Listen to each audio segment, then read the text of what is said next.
Stanley Johnson, we're here to talk about the 1970s in Britain and how the environment was then and how the whole environment movement grew, because you saw it from a very, very early stage. And take us back to the late 1960s. What was the mood of the country then? Was there a feeling that we really had to grapple with this thing called the environment? Or was it still a very, very old-fashioned agenda looking back? What was actually going on in the late 60s? Well, I can always remember people used to say about the 60s, if you can remember the 60s, you weren't there. Well, actually, the 60s, I was mainly working in America, but I did come back to this country, i.e. the UK, halfway through 1969, and I came back, just to answer your question, almost exactly at the same time as the first American landing on the moon happened. And this was actually a pretty crucial point from the evolution of the environmental movement. Why? Because suddenly we had those first photographs of, it was called Pale, Fragile Spaceship Earth, and wow, are we busy making a mess of it. Okay, 1969, Americans have landed on the moon. Rachel Carson has written her fantastic book, Silent Spring. We know what DDT has wrought in terms of ravages to wildlife. That was an absolutely seminal book. So there's a build-up. At the same time, 1969, we have the Tory Canyon. I'm not making a political point here. The Tory Canyon, if you remember, was a ship, a cargo ship, and it crashed somewhere on the reefs near the Scilly Isles. And Harold Wilson, who was then the Prime Minister, decided to get the RAF in to bomb. We still had an RAF, we still had bombers, and they bombed it. So what I mean is, late 1969 was a big build-up in environmental consciousness, and this spilled over into the early 70s. I came back from America. Brilliantly, I was given a job as the Conservative Party's first environmental research officer. So my job was to say, what do the Tories want to say as they come into the 1970 June election, which you will remember they won, and Heath said we're going to do the environment, and of course we're going to do Europe. So for me, that was the run-up. That was the run-up, and it led, of course, principally to the Stockholm Conference. Okay, well, go back a little bit. What were the big issues at that time? I mean, you got involved fairly quickly with areas like population and the need for legislation. What were the issues which people were getting hold of at that point? Well, I would say, if we're talking about the UK context, we had, of course, a certain degree of complacency, I've got to tell you, in the UK about our environmental record. We said we had the Alkali Act of 1861, we had clean air legislation, we had clean water legislation.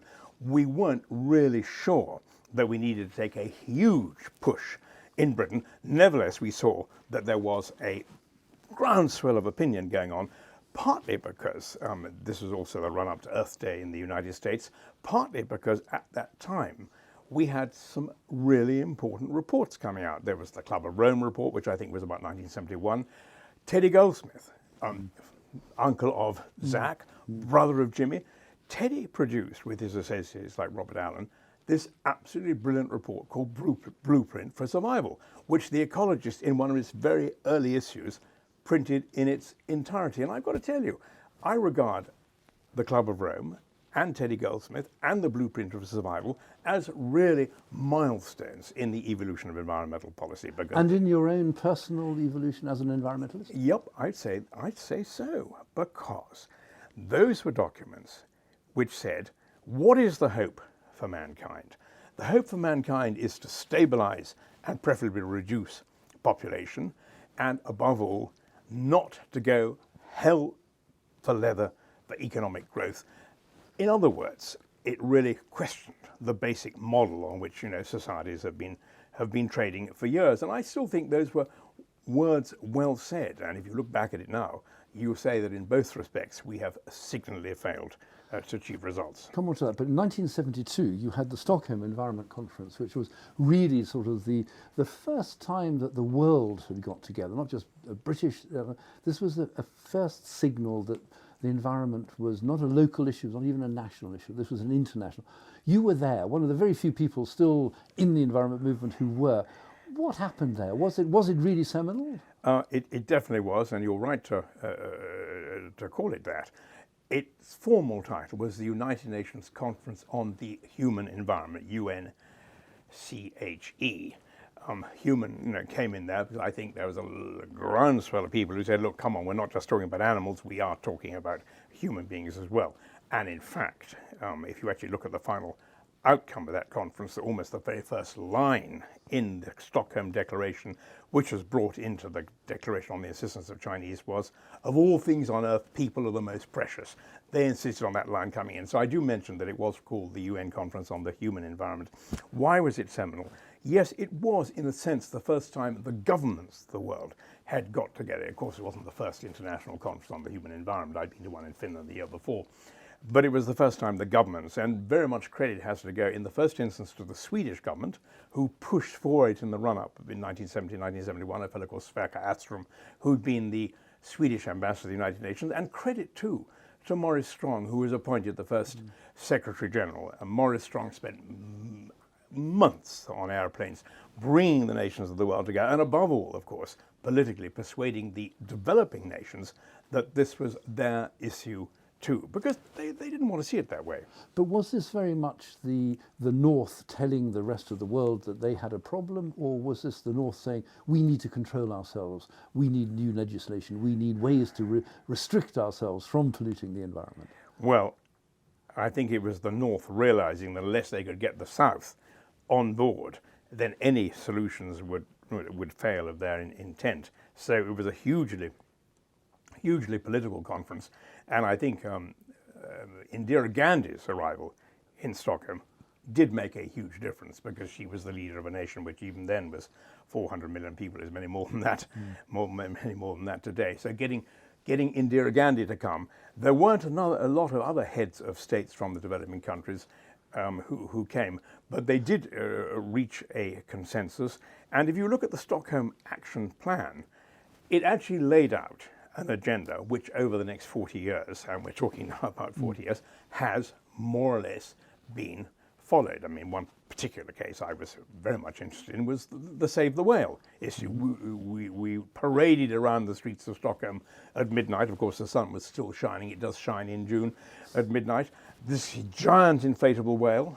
And we said, we have to have a whale hunting moratorium. Well, and that was really the first time it had been put onto the international agenda. I wouldn't say it led immediately to international action, but 10 years later, or 8 years later, we did have the whale. So this was before Greenpeace existed. This was before Friends of the Earth really got going. Well, I would say that they were both more or less in being at that time, but they weren't perhaps the worldwide organizations. I'm pretty sure that they were present at Stockholm. Certainly WWF was. But you didn't have, I mean, you might not have had the Greenpeace and Friends of the Earth themselves, but you had the stirrings of a sort of popular movement. Did Stockholm actually capture the public imagination? You're very, very right to point this out. Yes, there was absolutely an NGO, if I may use that word, non-governmental organization presence at Stockholm, and there was a parallel conference at Stockholm which was called the Environment Forum, where people like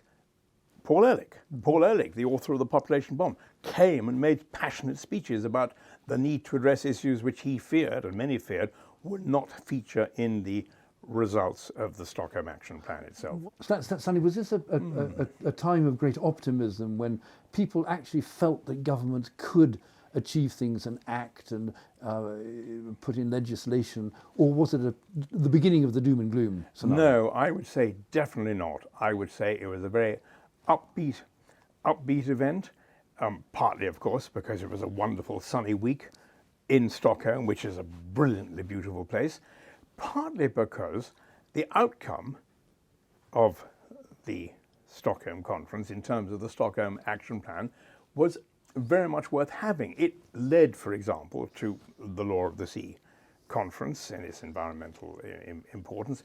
It led at an institutional level to the setting up of the United Nations Environment Programme. And a year later, the first governing council of the environmental program had been held, and shortly after that, they actually established themselves in Nairobi. So I'd say it was very much something which capitalized on a groundswell of opinion. And looking back over these 40 years, I would say that probably the environmental movement has never been stronger than it was in those early years of the 70s. What effect did it have on, say, the Conservative Party or the great rulers of Britain? I mean, was it This is did it interesting. charge them up to make them think, "Gosh, we've got to do something"? Or Well, let's just put it in the context. June 1970, as I mentioned, was the general election. Edward Heath defeated Harold Wilson. The Conservatives came to power. The Conservatives built on a plan which had actually been adumbrated by the Labour administration to have a super environment ministry, and Peter Walker came in as the Secretary of State for the environment, and the youngest cabinet member actually probably of all time. I think he was only 38 when he came in charge of this super ministry, which had housing, transport, Ministry of Public Work, as well as the Central Unit on Environmental Pollution, which was at that stage the UK's institutional response to the need to have a sort of quote-unquote environmental ministry. So the Tories, the Tories were split. You had one group of Tories, what you might say the Tories with large estates, I think we describe them as broad bottoms and broad acres, who said, yes, of course, the Conservatives, well, it's no accident that there's an etymological similarity between Conservatives and conservation. Yes, of course, we look after the vast acres which have been handed down to us. We shoot things from time to time, but on the whole, people like being shot. I don't mean people, no, things like being shot. Anyway, so that's one area. But then you had the other area, which, if you like, was the Peter Walker aspect of conservatism. Peter being pretty much a self-made man who represented Britain at the Stockholm conference. And he came, and I remember it so well, he said, I want to talk today about my son, Jonathan. Jonathan, by the way, is still around and a fine, upstanding, now middle-aged man. And Peter, I remember this speech, he said, well, when Jonathan grows up, when he's 50, as he will be in the year 2022, the world is going to have huge volumes of pollution.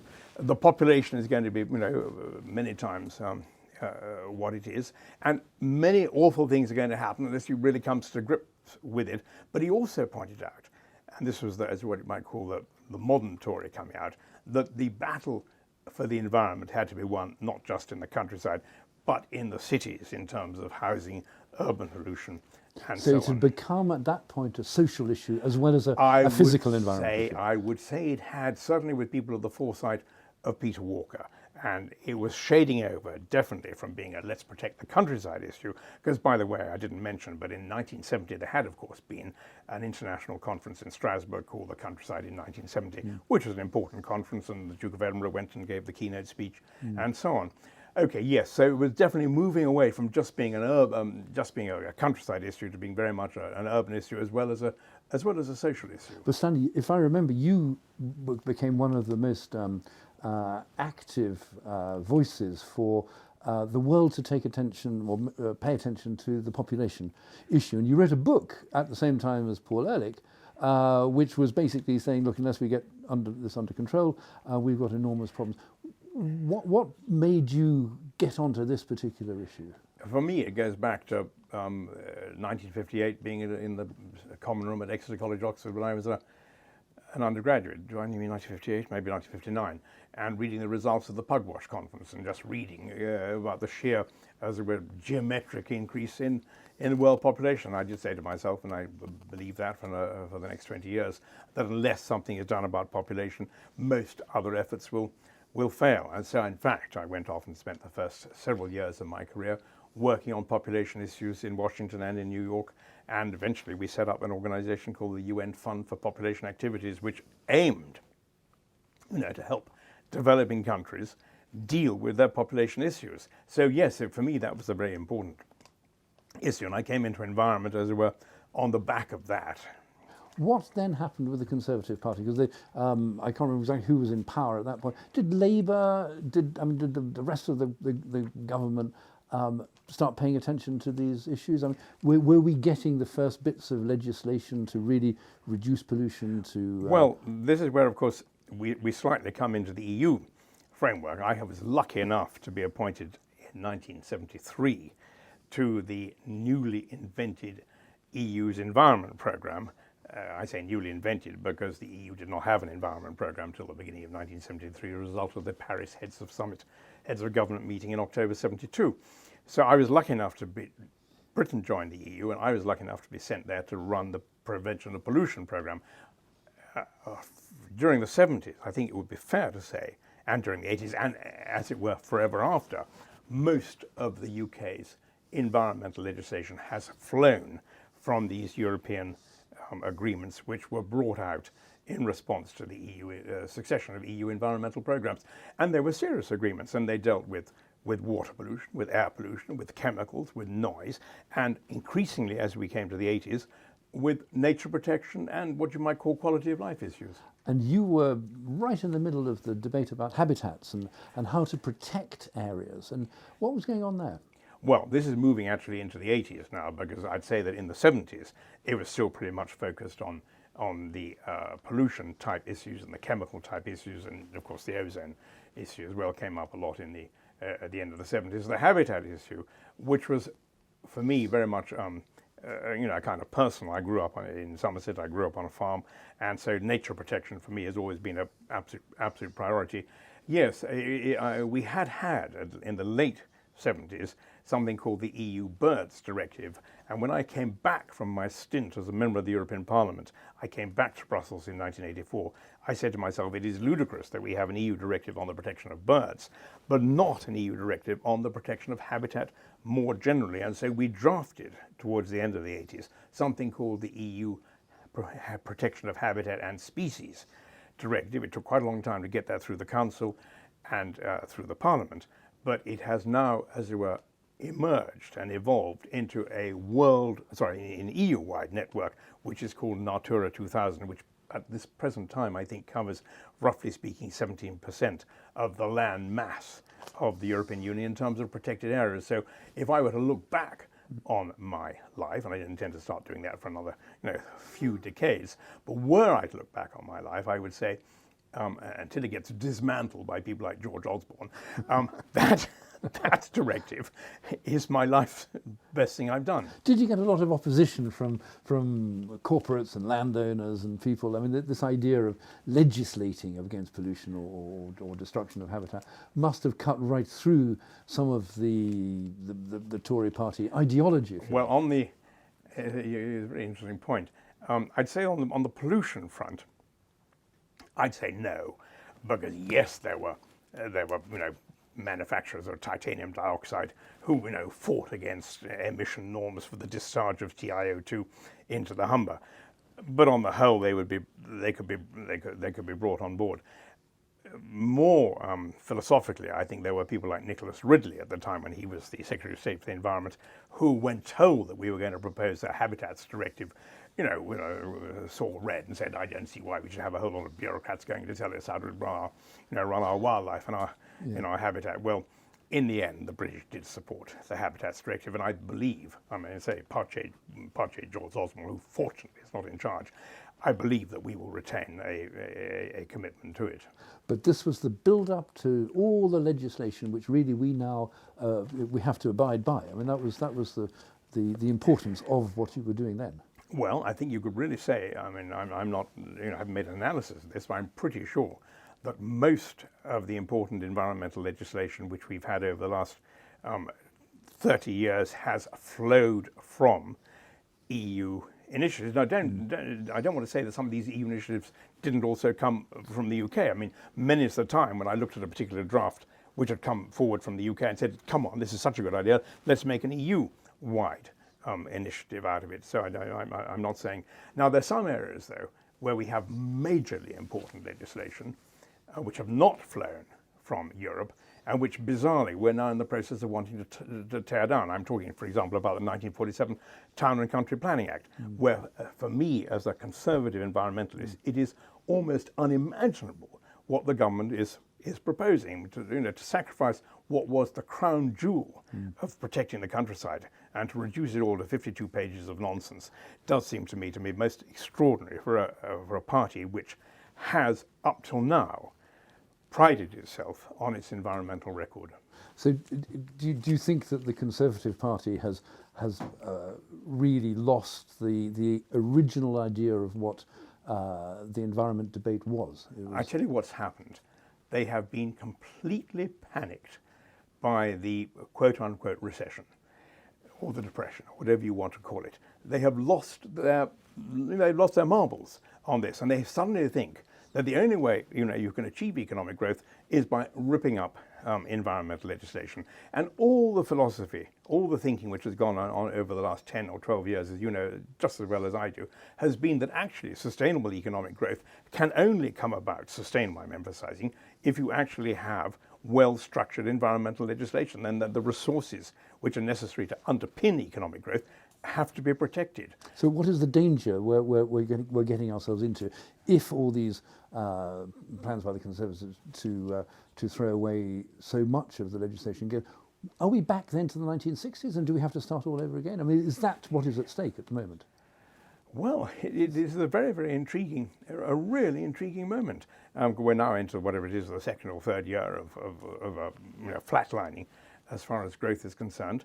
I think what will happen is that people like my son Leo, who's, as it were, one of the boys who's not in Parliament at the moment, but who nevertheless has got a lot of serious thinking out there on quote-unquote sustainable finance, will finally win the argument, and it will be proved that you can only get sustainable economic growth by decent environmental policies. So I have a feeling, and maybe it's more hope than expectation, that the good side will win out, and the others will realize that you don't actually boost growth by scrapping environmental protection. Because in the 1970s, I mean, there was a huge movement to basically end growth. I mean, that was one of the prime areas of the new environmentalist agenda, which was we do not need growth, we should not have growth, and so it was a very active movement. That's gone out of the window. Well, I tell you that's where I come from.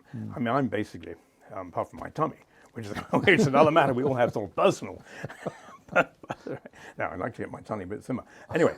But yes, I mean, I'm basically, if you said to me, who is right in the argument, the no-growth people or the let's go for growth people, I would certainly say the no-growth people. But I'd add as a corollary to that, you have to get population under control as well, because if you look at it in sheer economic terms, how can you sustain increases in per capita income at a time when you have rising population without rising economic growth? Whereas if you have a declining population, which is what I would aim for, then of course even a stable economic growth situation will give you increases in per capita income. So that's where I stand on that. Do you have a sense of what the carrying capacity of Britain is, or of the world as a whole? Or? Well, Britain, I'd put it at 10 or 15 million. I think that would be absolutely fine. I mean, that would do us really splendidly. At a limit, 2025, I think it's complete nonsense that we are now confronted with an island, would you believe it, of 70 million people. I wrote a paper, I think it's the only paper the Conservative Party has ever published, and it was published as an old Queen Street paper in June 1972, oddly enough, and it was called Britain Needs a Population Policy. And you could still argue that today, I mean, right now? I certainly could, but what has happened, of course, is that we have all been, as it were, shunted off course by what you might call the rise of political correctness, because you can't talk about this now without saying you're anti-feminist, because you're telling women what to do with their bodies, or you're racist, because you're saying it's the browns and the blacks and the yellow races who mustn't have, or you're a left-winger, because you're really trying to get at the capitalist society. So it's a very, very difficult one now, and I would say that at the very least, the governments of the world have to start talking, the government of this country has to start talking seriously about immigration. Because if you look at the rise in Britain's population now, you will see that, as it were, there is a really serious differential in the fertility of the immigrant population to the fertility of what you might call the indigenous population. So anyway, but this is very political stuff, not one for Guardian readers. What about what's going on today? So you've got Osborne, you've got your son, the Mayor of London, who is would very much like to dig up East London and put a new airport on some of the most fragile wetlands and whatever. What do you say to that? Well, we provided for this in Article 6 of the Habitats Directive, which we said was that there has to be a most rigorous scrutiny of all major projects. But there is a provision. If something is deemed Yes. finally, by a member state to be so much in its national interest that it really does want to go ahead with it, notwithstanding, then we did provide for what was called a compensatory a mechanism. Now you can't necessarily produce the corn crakes and the corn plantains and the corn crakes, in the Thames estuary, but you can probably find some corn crakes elsewhere. I'm sure corn crake's not the right one for the Thames estuary. No, that's wrong. But some dipper. But do you have big arguments with him about No, his not at environmental all. No, policy? he's far too busy to talk to his father. Quite right. So he should be. God, he's got serious things to do. He's got to run a major city. Yes, he's running a major city, which has an enormous environmental impact. Do you think that you've managed to educate him in any way about the environment? I very much doubt that. I very much doubt that. I think any father who maintained that he had any influence over his children at all would be asking for trouble. But look back over the 20, 30 years. You were in a prime position. You've led the debate on so much of the environmental agenda. You've been on the front row of history in that sense. Well, it's not nice of you to say so. I'm sure there are a lot of people who disagree. But has it affected you at all on a personal level? You've got several children. You've got 5 children, so the population debate is slightly. Yeah, you're right. What about the consumption debate? The question you're getting at is, has one practiced what one preaches? I think we should all of us ask ourselves almost every day that question. Now, the only thing I can say by way of mitigation, because you perfectly rightly point out one's lifestyle is not what it should be. By way of mitigation, I can say for the last 60 years, I have been bicycling every day without fail. This is what I do. I bicycle. I don't actually bicycle all the way to Somerset, which is doable. I don't rule that out. So that's one thing. I think we're talking now what I refer to a moment as compensatory actions. So bicycling is obviously not a compensatory action, but the other things I do. All that legislation, maybe that helped.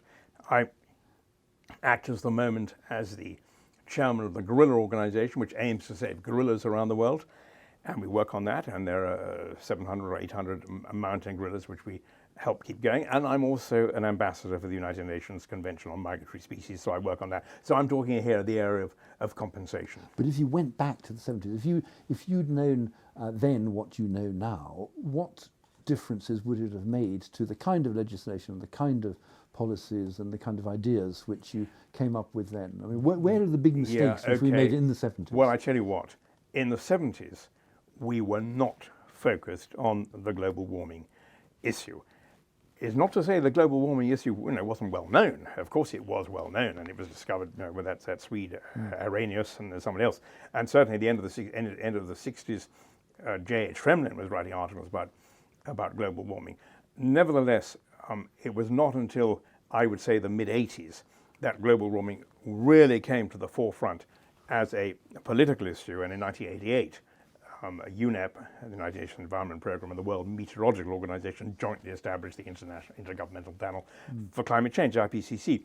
So, going back, answering your question, when we were writing those first Environment Action Programs in 1973 for the EU, we had known what we came to know about global warming, we would have put a lot more in about global warming right from the start. What would we have put in? You might well ask. Well, I, for example, would have said, let's spend much more effort on nuclear power than we did. Although, of course, the EU had a nuclear mission.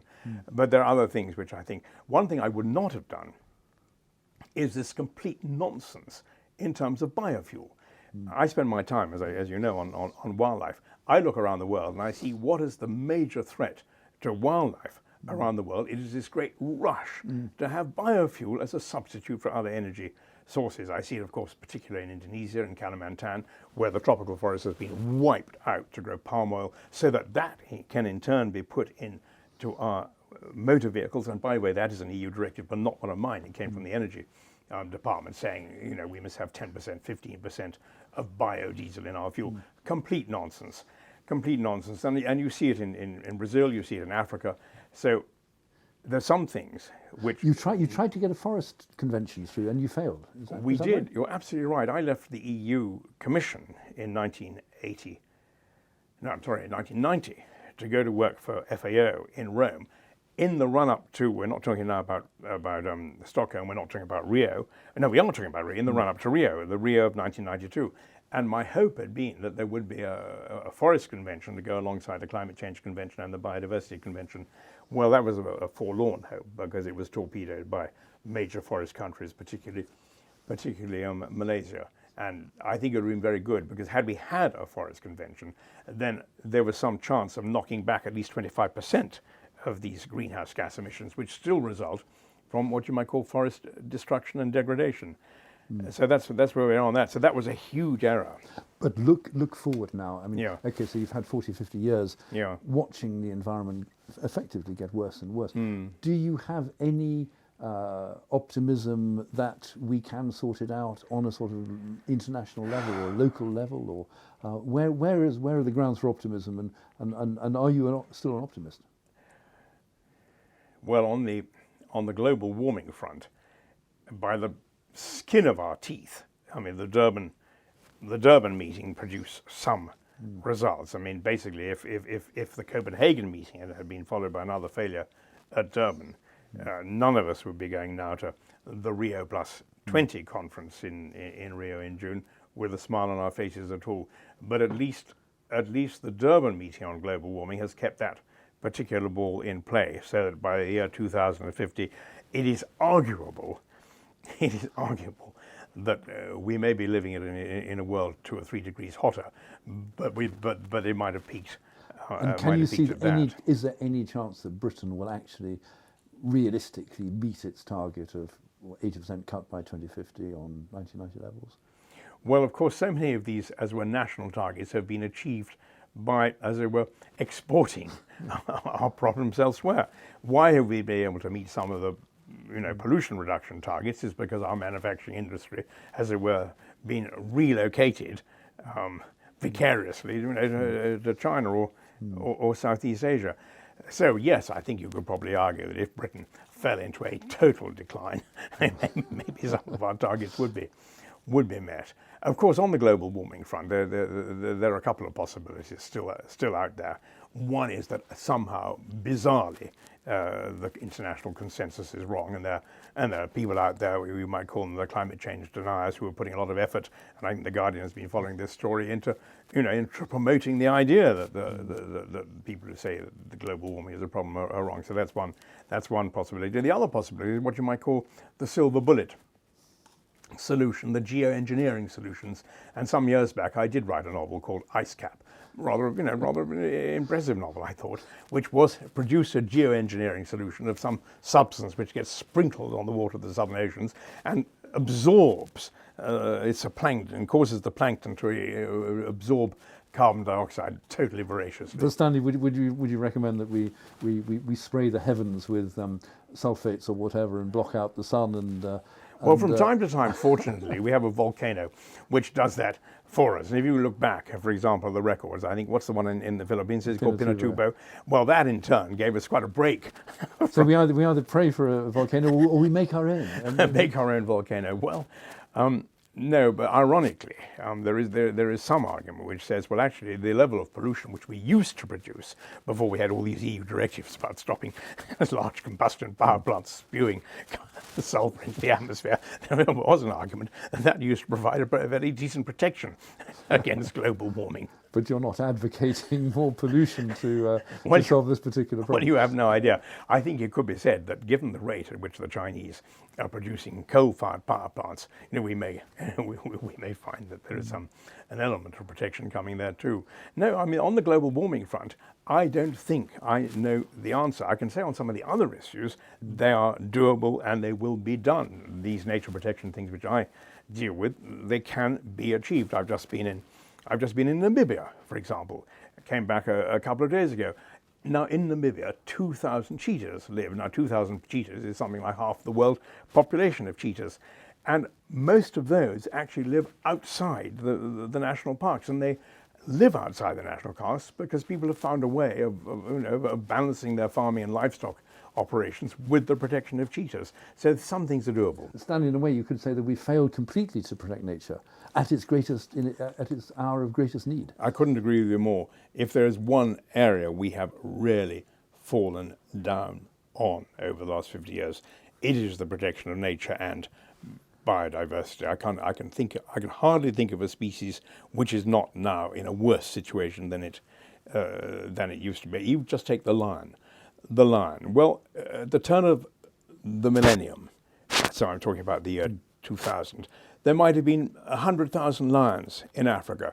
Now people will say it could well be there are less than 20,000 lions in Africa. And we've never before even thought of the lion as a potentially endangered species. Well, that's where it is now.